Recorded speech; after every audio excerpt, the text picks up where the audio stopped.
to talk about row mites today. I've got Paul Kozak here, the provincial leader for the province of Ontario. I'm also going to talk about the seasonal population dynamics of row mites, and we're going to talk about the importance of treatment and monitoring. We've got two different methods of monitoring we're going to be showing you. But first off, let's just talk about the row population dynamics. Paul, what's one of the most important things that you think people should know about row mites in the yard? A few things here, Paul. I would say, first of all, if you've got a colony of honeybees, you've got row mites. It's always a matter of managing those row mites. Those row mites are always on the increase, and it's key that that population of row mites in that colony is managed. Otherwise, that colony will die. We have research, actually, that Paul, yourself, you're involved in, from the University of Honeybee Research Center, that demonstrates very clearly that row mites will indeed kill a colony if unmanaged. Doesn't matter what people say on a blog on the internet. Good peer-reviewed research specific to Ontario demonstrates that quite clearly. In addition to that, another important thing to note is that, so as I said before, the row mites are always increasing. Anytime that honey colony is producing honeybee brood, so developing honeybees, that is allowing row mites some protection. So they, a large proportion, most of the row mites are in that brood. They're protected from treatments at times, and are also using that brood to reproduce themselves, and that's when they get on the increase. So spring opens up, you get starting brood, your row population immediately starts climbing. Maybe you can mention a bit about row reproduction in drone brood versus worker brood. Yes, so drone brood has 3 more days than worker brood, 24 days as opposed to 21, and that makes a big difference in the life stage of row. So row mites actually can, just roughly bring it double the reproductive capacity within drone brood.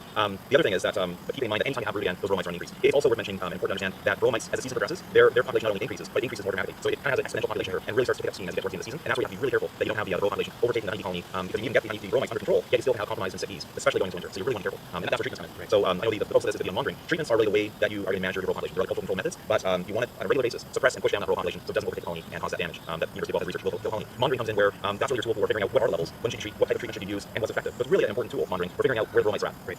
We see pretty big differences year to year based on the kinds of winters we have, kinds of springs we have, and so on.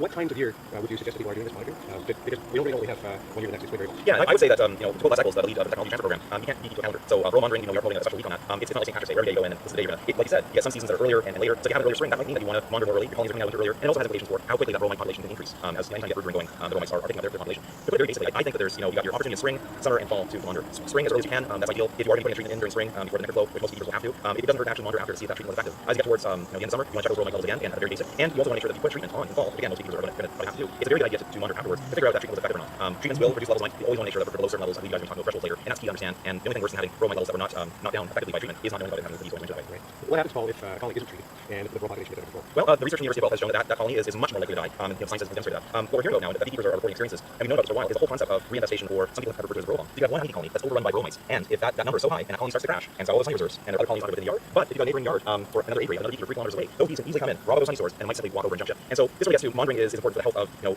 individual colonies, your individual operation. But beekeepers need to recognize they're part of a community and a population, and if they're not effectively managing their row mites, they could be harming another person's bees, even when that beekeeper is trying to do the right thing and doing everything they need to. When we talk about monitoring, you can see that there's quite a few colonies here, and I don't think anyone is expecting that you're going to monitor every colony every time you go into the yard. You have to put that into the schedule, whether you're a hobbyist or commercial beekeeper. But let's say very simply put, 3 would be a bare minimum that we want to do. That's what we do in acre inspections as a minimum standard. But something like 5 in a yard of 30 colonies would probably be ideal. You are going to get variation, but it's important to recognize that if you want to get regular schedule of monitoring, you want to get a proportion of the colonies you're operating with, and you also want to document that information. If you're like me, you'll remember really well at first, and then maybe 2 days later, say, what are those levels again? Yeah, right, for sure. Exactly. Thanks very much, Paul. Appreciate that. Your insights there. Now we're going to look at 2 different methods of monitoring for mites. We're going to use sticky paper with screen on board and alcohol wash as well. So we're coming right up. Thank you.